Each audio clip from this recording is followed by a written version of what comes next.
Hey folks, I'm Steve Cooper with Balco. Welcome to Coop's Corner. I want to talk to you today about making the proper selection of a Firestop sealant for your project. You have penetrations going through a structure where you have fire-rated construction or smoke-rated construction. You need to be able to seal that up and keep things like flames, heat, smoke going through those openings, even sound in many cases or most cases. So how do you know which sealant to use? Well, if you've got plastic pipes or something like that, most of the time you need some kind of an intumescent swelling kind of a material so that as the pipe melts, it seals off the opening.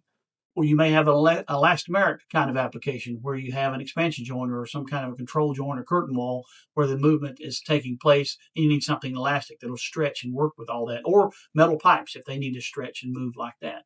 There's an endothermic kind of application too, where if you have like a metal pipe that gets really hot, endothermic action pulls the heat out of that pipe and absorbs it into the Firestop sealant that's wrapped around that material.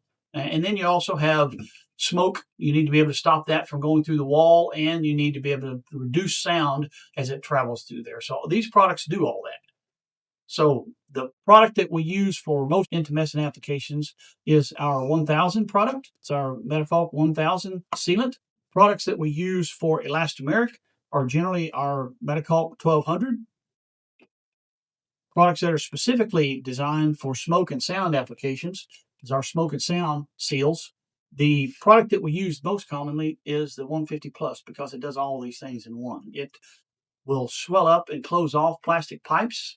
It moves with the elasticity of a joint, and it has great smoke and sound qualities. So it really reduces the sound traveling through the walls as well as closing off smoke partitions.